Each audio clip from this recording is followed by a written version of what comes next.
Salut les amis, bienvenue dans la chaîne Windev pour tous. J'espère que vous allez bien. Moi de mon côté, tout va très bien et je tiens à m'excuser pour le retard que nous avons enregistré par rapport à la fourniture de ces vidéos, pardon. Je devais faire cette vidéo depuis la semaine passée, mais faute de temps, euh, nous avons eu à le faire maintenant ou dans la nouvelle semaine que nous débutons. Et je tenais vraiment à m'excuser par rapport à cela. Et vraiment, euh, euh, j'ai pris que le Seigneur nous fasse grâce, que qu'on ait vraiment le temps. Comme ça, on va essayer vraiment de fournir des vidéos le plus rapidement possible, hein, pour aider toutes ces personnes-là vraiment qui dépendent et qui suivent ces séries des vidéos pour pouvoir évoluer. Parce que je suis conscient que des fois, nous prenons trop de temps pour sortir des nouvelles vidéos et on se retrouve des fois bloqué pour réaliser certaines tâches dans nos applications Windev. Donc, ce que je veux nous proposer de réaliser aujourd'hui, toujours dans l'optique, donc nous sommes toujours dans la partie 7 de notre série de vidéos sur le logiciel DigiSchool, mais ça sera dans le volet ou dans l'onglet paiement. Nous allons travailler la troisième partie. La troisième partie, elle va consister à, à faire, à mettre un peu de l'ordre sur notre feuille de paiement. En fait, faciliter en fait les paiements des élèves par rapport à notre utilisateur final. Vous voyez ici, on a un peu du mal à travailler tout ça, surtout lorsque l'utilisateur se retrouve sur l'une des fenêtres. Vous voyez par exemple ici, si elle veut faire un paiement, la personne, si elle veut faire un paiement, donc elle est obligée de faire au moins des opérations. Commencer d'abord par copier le code de l'élève, ensuite venir sur le paiement, le bouton paiement, ensuite réaliser le paiement, copier, coller. Vous voyez, c'est beaucoup de gymnastique pour l'utilisateur final. Il faut simplifier tout ça parce que vraiment le but d'une application informatique est vraiment de simplifier et de permettre à l'utilisateur de gagner et plus de temps, hein. Donc, toute cette gymnastique, on va essayer de supprimer tout cela pour faire gagner à notre utilisateur du temps. Donc, pour ce faire, nous allons commencer. La première des choses, je vais créer une fenêtre que je vais créer une fenêtre que je veux appeler fiche scolaire. Vous pouvez l'appeler comme vous voulez.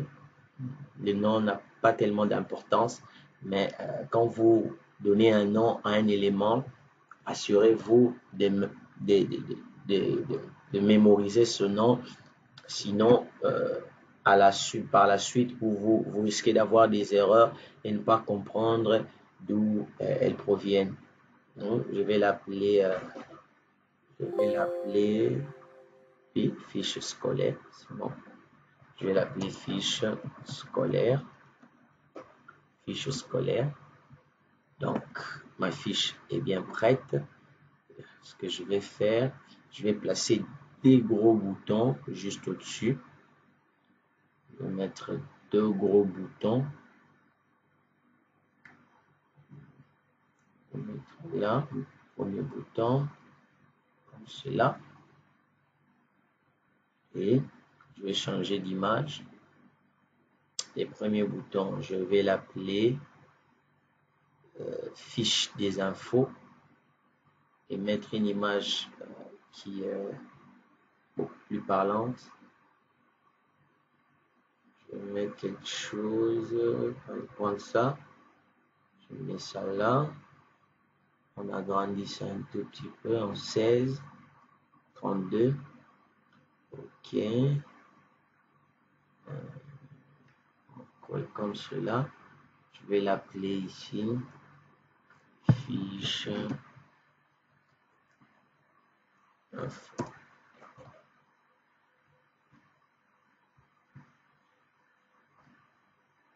Je vais l'appeler ici fiche des infos. Fiche des infos. C'est parfait. J'enregistre, c'est bon. Maintenant, ce que je vais faire, je vais essayer un peu de décaler l'image. Si ça pourra être fait. On va essayer de voir est-ce qu'on décale ça déjà.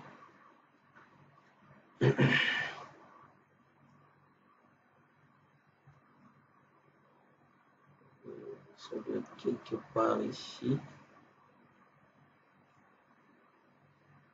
Ok, c'est ici. Je vais changer de position. Je vais prendre peut-être ça à droite, au centre, et l'image à gauche, l'image à droite. C'est avec ça, non, c'est pas comme ça.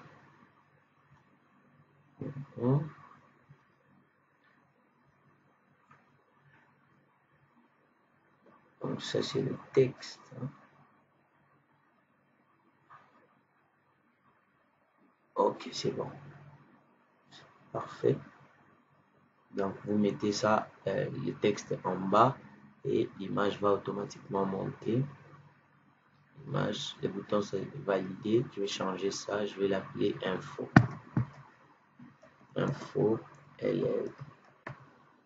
De temps en temps, essayez de changer les noms logiques des éléments. Ça vous épargne des erreurs. Ça vous épargne des erreurs inutiles. Celui-ci, ça sera paiement. Je vais juste ici fiche des fiche paiement.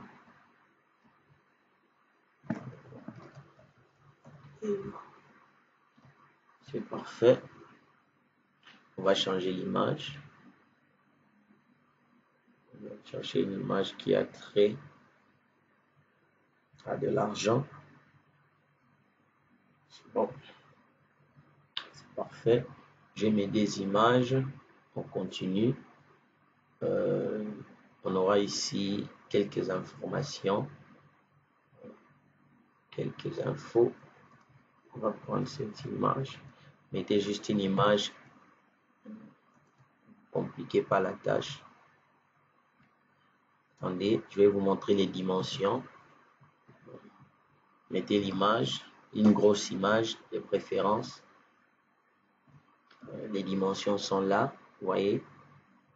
La largeur 312 et puis la hauteur 364. Donc, en fait, c'est la taille, ce n'est pas la taille de l'image en soi, mais c'est la taille du composant image. Donc, c'est la taille du composant image. Donc, ce que vous pouvez faire, c'est juste de veiller à ce que l'image que vous allez utiliser, elle soit assez large pour que ça tienne. Donc, c'est bon comme ça. Ancrage, je désactive ça, j'enregistre. C'est bon.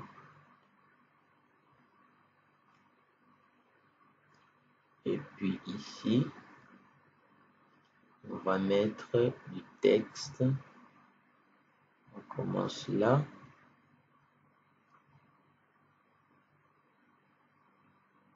On commence là.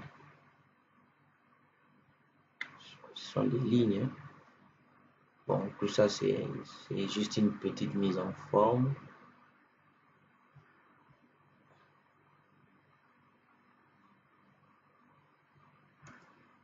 Si je ne le fais pas en notre présent, je sais, on aura des étudiants qui seront dans l'embarras, vont se dire comment est-ce qu'il a fait telle chose, telle chose, telle chose.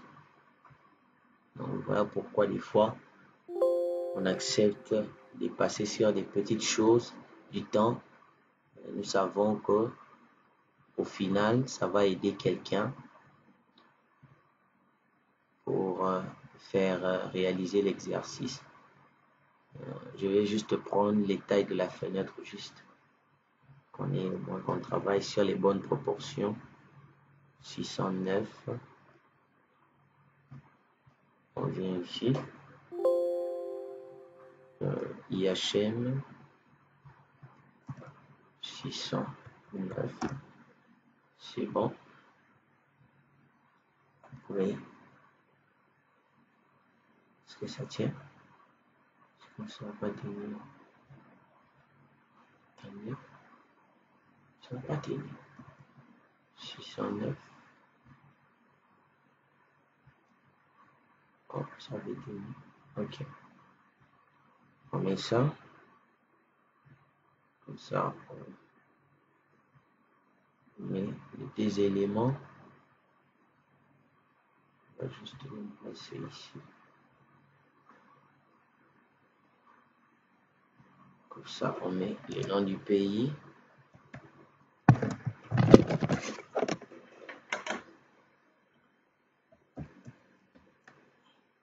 Mettez le nom de votre pays. Puis,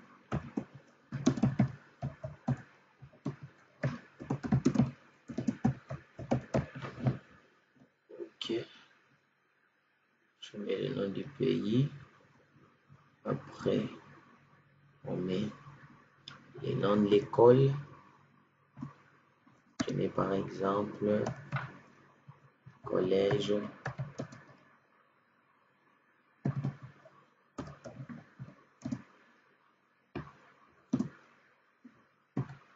Andre.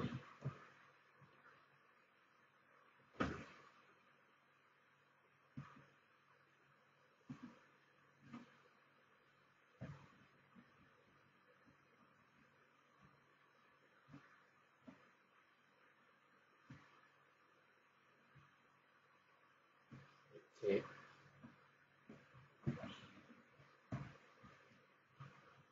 Et puis, on finit avec les groupes.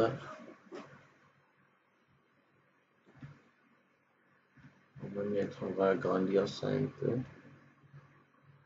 On met du gras. Ok. On monte. On met ça.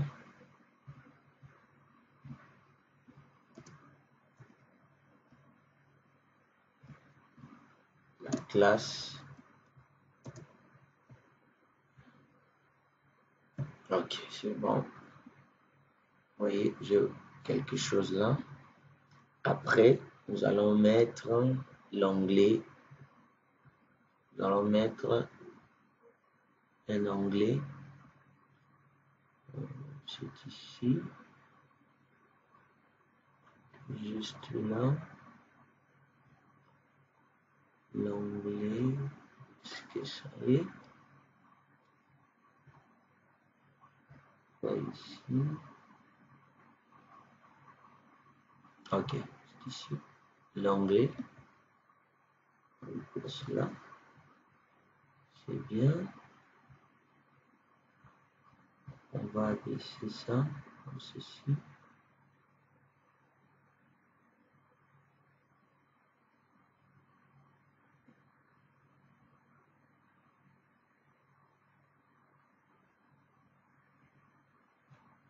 Ok.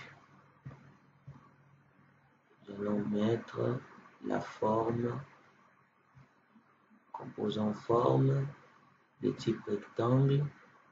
Ce sera pour afficher les identités de l'utilisateur. Ça va nous servir à afficher les identités de notre utilisateur. C'est parfait.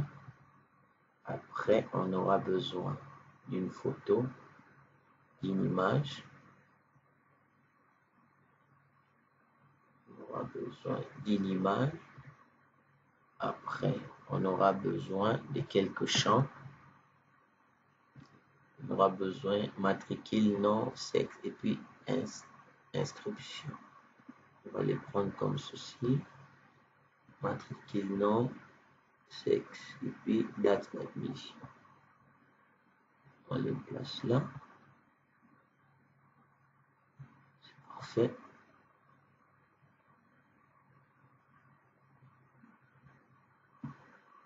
Notre matricule, c'est bon.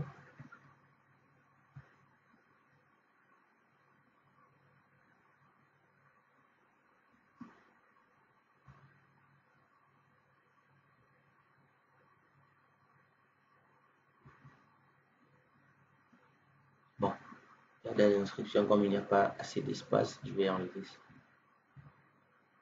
Ok, et ça, on va pousser ça. On va pousser ça comme ceci. On diminue comme cela.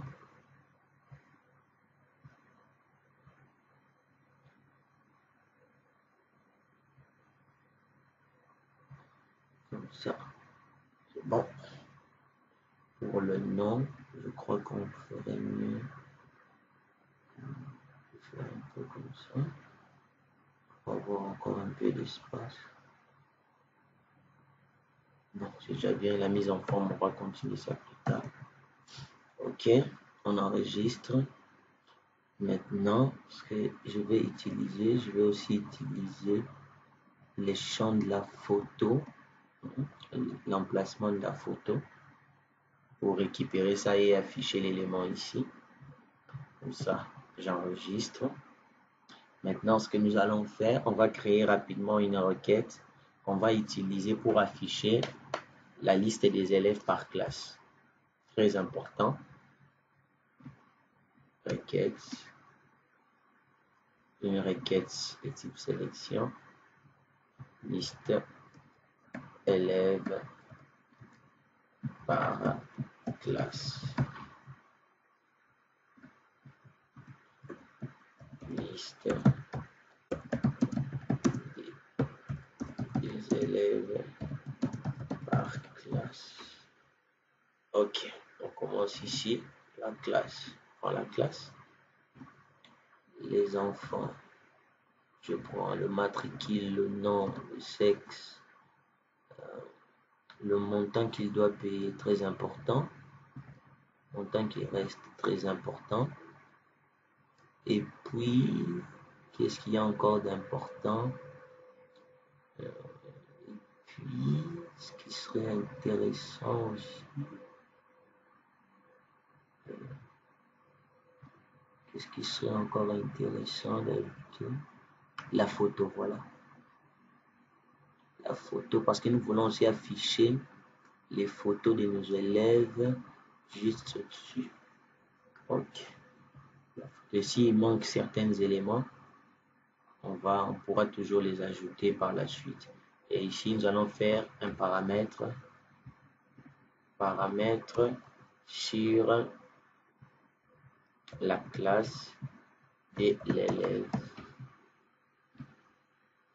Et ces noms qui seront affichés, on va les trier par ordre alphabétique.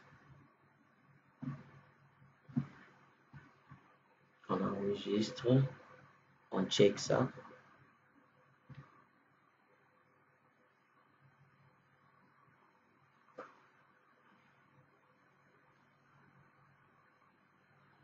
Qu'est-ce qui se passe? A planté. On exécute, c'est bon. 1, 2, 3, je prends première. Qu'est-ce qu'on a ici comme résultat? On a le nom des élèves, c'est bon. La requête fonctionne bien. On peut l'utiliser sur la fenêtre. Ici, le premier onglet, on va l'appeler liste des élèves par classe. Liste des élèves par classe. J'enregistre. Je récupère ma requête. Suivant. Liste élèves par classe. Ok. On prend ça. On enlève, on va juste enlever ça. vu qu'on n'a pas vraiment, on n'a pas besoin d'afficher cela parce qu'on a déjà les classes au niveau de, on aura le champ combo qu'on va mettre juste au-dessus ici pour sélectionner la classe et afficher le résultat bien en dessous. Ok, c'est bon. Notre matricule est là, le nom est là. La photo, je vais cacher ça, j'ai pas besoin qu'on affiche le chemin de la photo. L'utilisateur final n'a pas besoin de voir le chemin de la photo. Ici, ça sera total. Ici, ça sera reste. On pousse un peu, on pousse un peu. On agrandit ça comme ça. C'est bon. Maintenant, pour les composants, le combo, au lieu de créer ça, on peut faire quelque chose de simple. On va seulement récupérer ça ici. On va récupérer juste quelque part où on a les classes. On peut prendre même ça ici. Ok, c'est ici. Je copie juste ça. Je viens ici. Je crée ça là. Maintenant, comme j'ai copié, on aura en fait deux problèmes. Le premier, c'est que l'élément est relié au fichier. Il est relié au fichier enfant.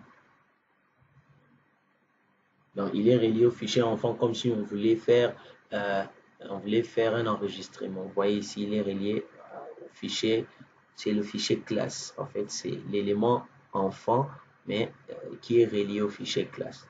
On va casser cette liaison juste là, aucun, pas de liaison. Et ici, vous voyez ici la rubrique au niveau du parcours, il s'effectue sur la clé. Il s'effectue sur la clé. Ça, c'est l'élément qui sera affiché. Les parcours, c'est les identifiants. Donc, je crois que ça doit être... On doit prendre en clair. On va vérifier ça. Histoire de ne pas faire de conneries.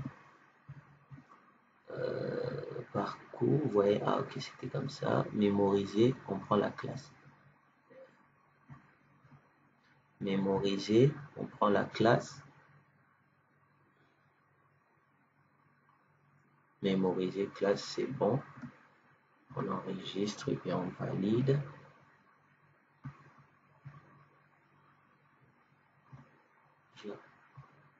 On va juste, vous faites appuyer juste la touche Shift et puis placez-vous sur l'élément pour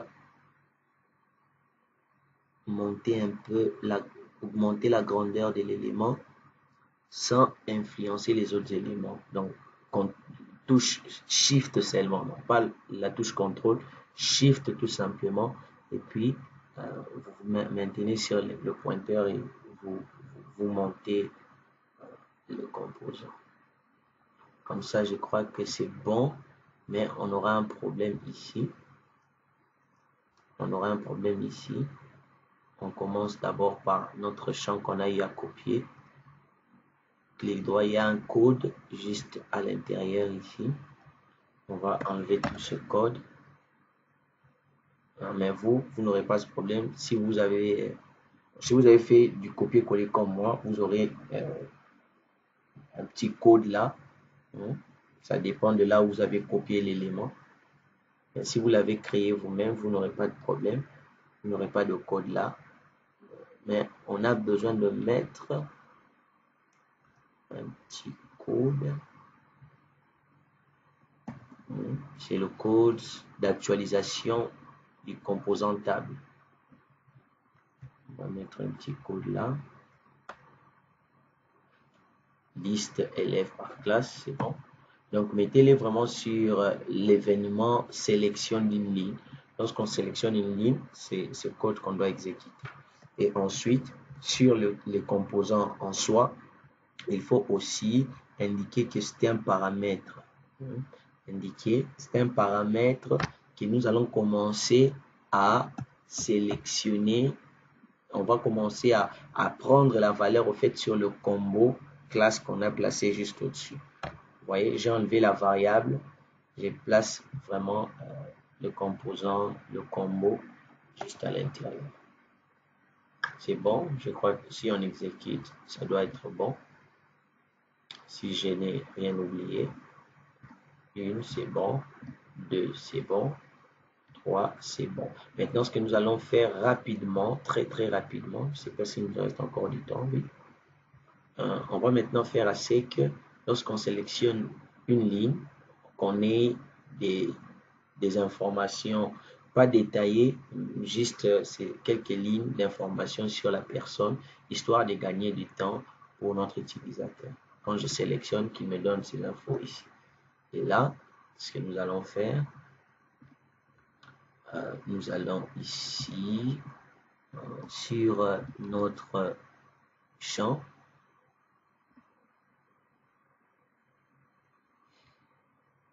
Je crois que ça doit, on va mettre ce code sur le combo. Sur l'élément combo, je crois. Non, ah ok, c'est bon. On ne met pas ça sur le combo. On va plutôt mettre ça sur la table. Et je vais expliquer tout à l'heure. On va mettre ça sur notre table. Ok, je copie ce code. Au niveau de la sélection, on met ce code. Bon, la partie B, comme on n'utilise pas encore, on peut cacher ça. On va mettre ça en commentaire pour ne pas nous embrouiller. Qu'on y aille vraiment lentement et que vous puissiez comprendre ce que nous sommes en train de faire. Donc, ici, on commence par le matricule que nous sommes en train de sélectionner et d'afficher sur notre champ de saisie.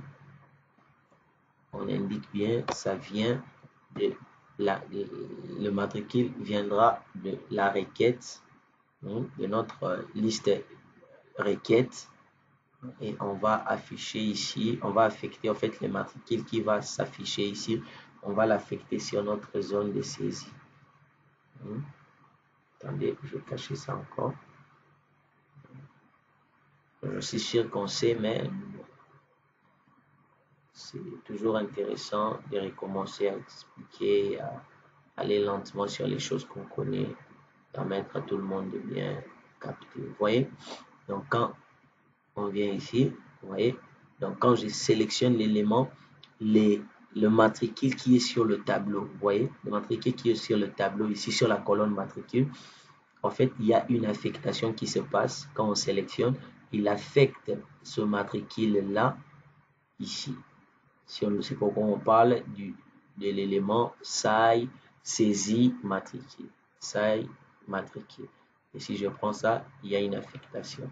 Donc, ça fonctionne très bien. Et ici, on continue. Et là, on continue. Ici, maintenant, on va affecter les autres éléments. On commence par la photo, le nom, le sexe. On affiche aussi ces deux éléments. Ok. Mais pour la photo, je crois que c'est pas fini.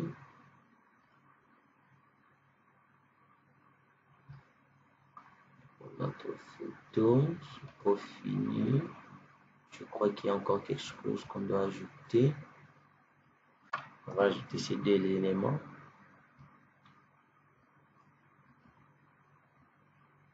Sur fin d'initialisation, on ajoute ça, on valide. Et je crois ici aussi, il doit y avoir un petit code.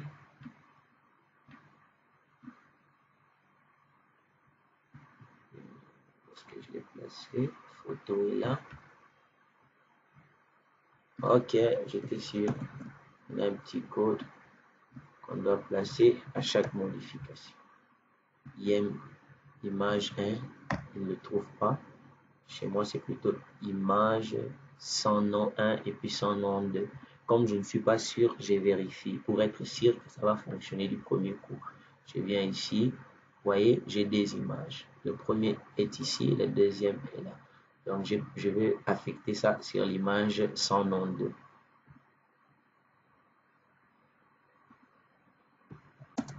J'insiste toujours, vraiment, quand on fait, on programme, on fait une application, il faut au préalable savoir ce que nous sommes en train de faire.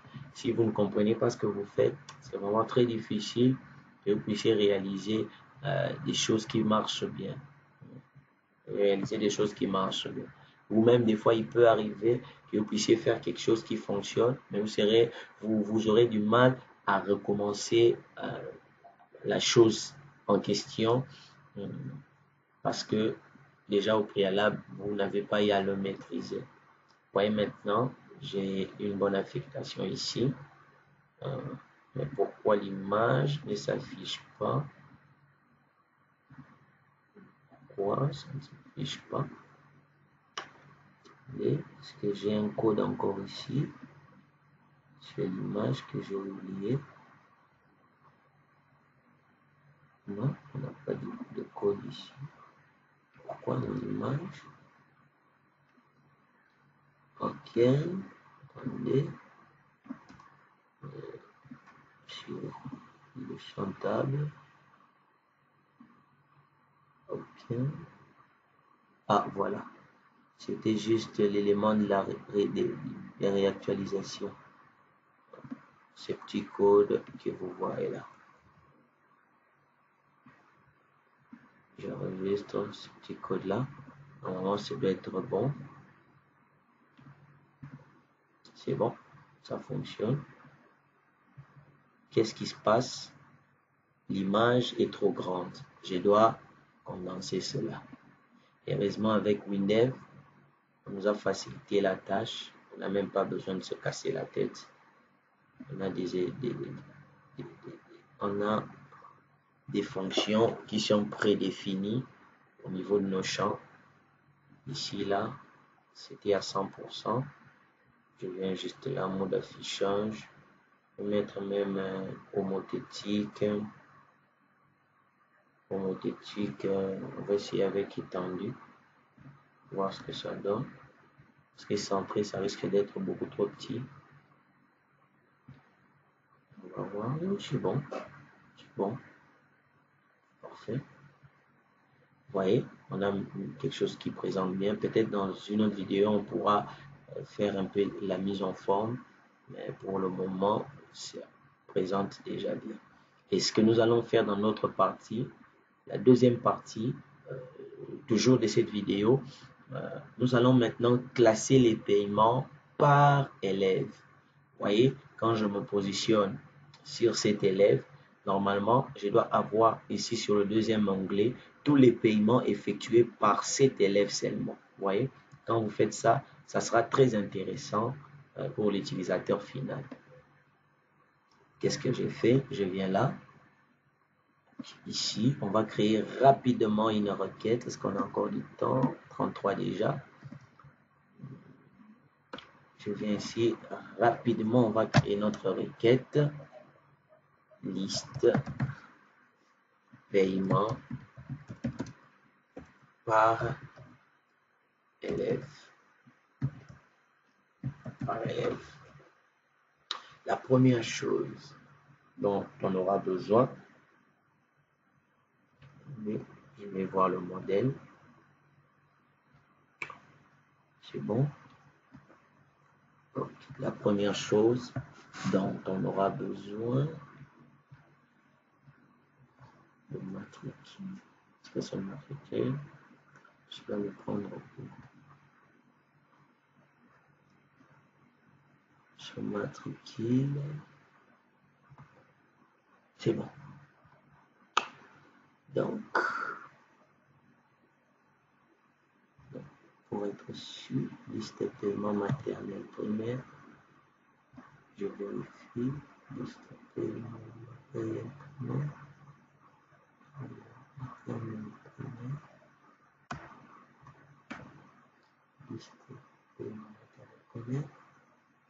matricule, est-ce que ça vient d'où? Ah, ok, le fichier paiement. C'est bon, j'ai ma confirmation, on peut y aller. Donc, je viens ici sur les paiements.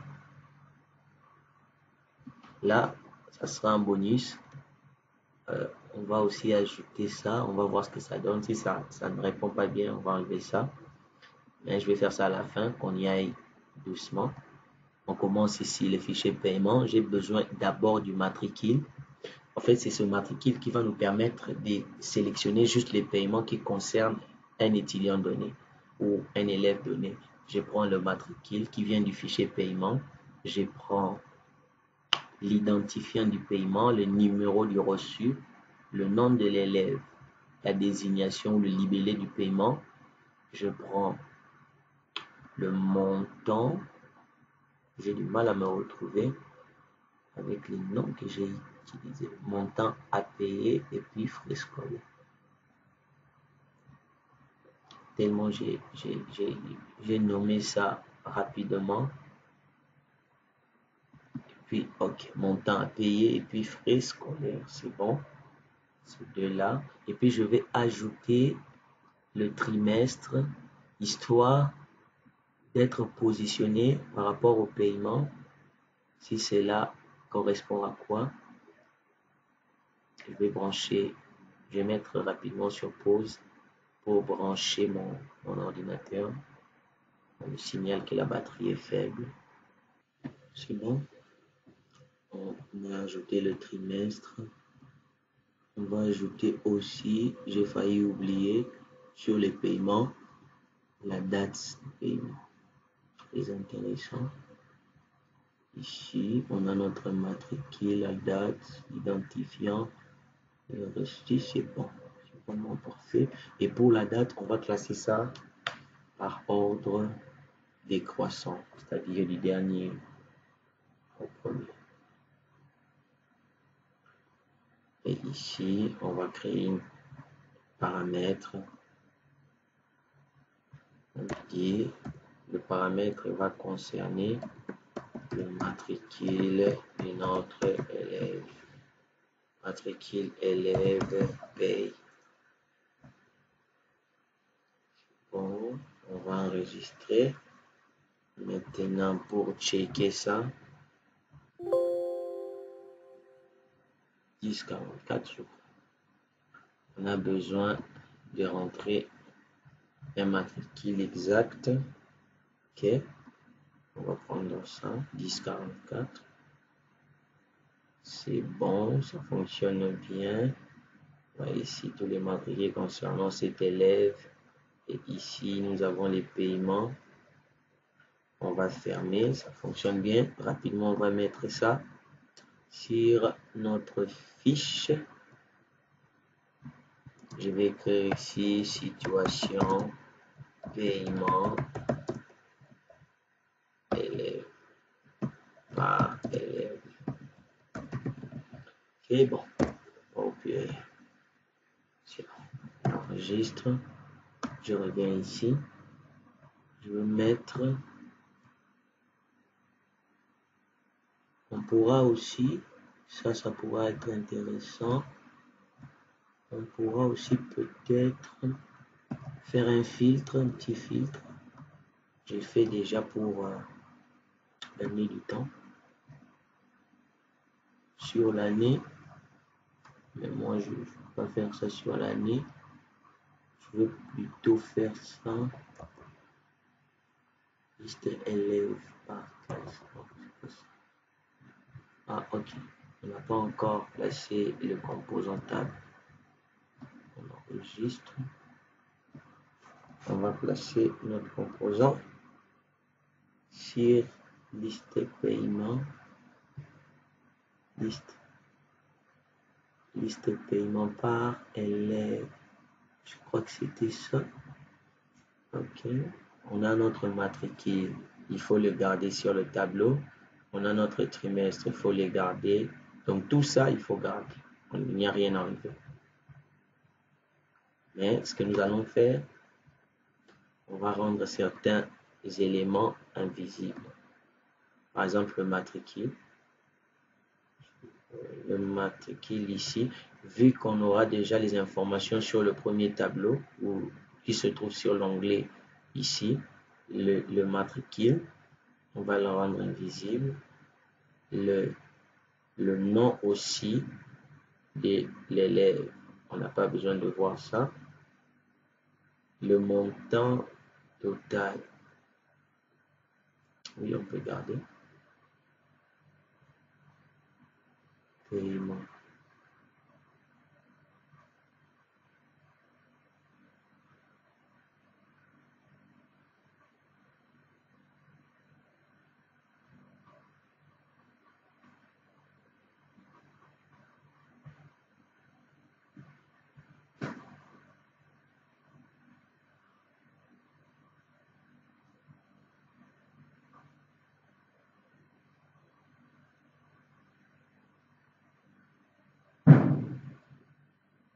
Ici, on va motif paiement.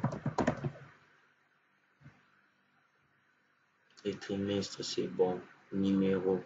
Les numéros, on va rendre invisible, on va garder les numéros reçus. Vous pouvez laisser ça visible, mais pour conserver, gagner de l'espace, moi de mon côté, je préfère cacher ça. Là, c'est bon, j'ai beaucoup d'espace. Et je vais faire comme ceci. Total. Reste. C'est bon. J'enregistre. Maintenant là, je peux trier cela par. On peut trier par trimestre. On peut trier par les trimestres. C'est juste histoire que vous puissiez comprendre et voir comment est-ce que c'est possible de réaliser la chose. Les trimestres,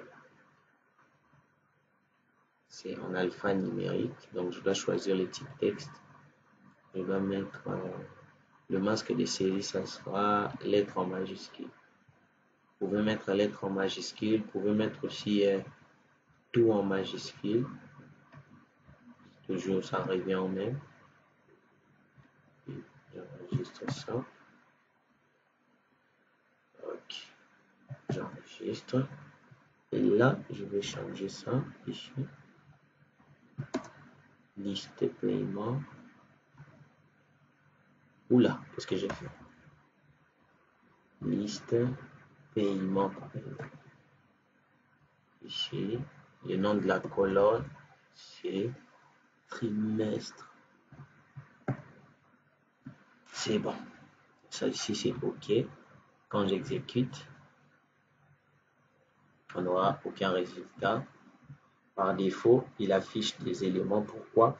Parce que quand on teste la requête au niveau de l'éditeur de requêtes de Windows,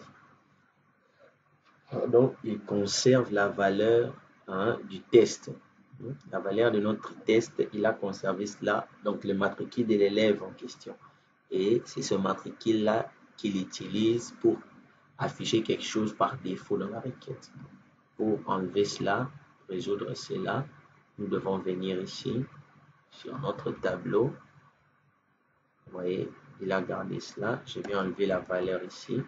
Je vais le garder à vide. Et ici, nous allons progresser sur notre tableau. On avait du code qu'on avait gardé là. On vient là. On désélectionne tout ça. Ok, très important. Qu'est-ce qu'on va faire ici? On commence ici. On nous demande donc H exécute requête.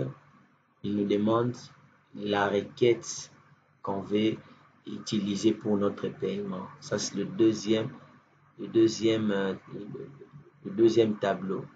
La requête qu'on va utiliser ici. Ou la requête qu'on a utilisée ici, sur ce tableau. On va identifier ça. Ça sera liste rec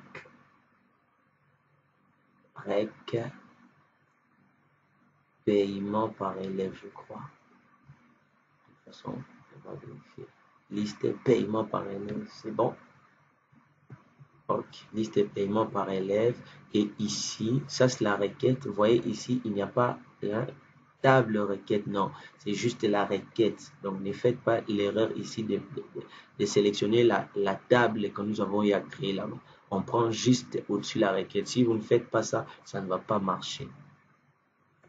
Et ici, là, il ne faut pas confondre. C'est maintenant le fichier pair, hein, où il y a les informations de l'élève.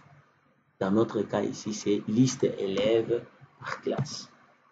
Et l'élément en question qui nous permet de faire la liaison, c'est le matricule. Donc, on prend la colonne matricule du fichier liste élève classe. Et ce qui suit maintenant, quand la première ligne est correcte, ce qui va suivre, c'est qu'il va nous afficher les informations sur les paiements de l'élève dans notre tableau. Et puis ici, on continue en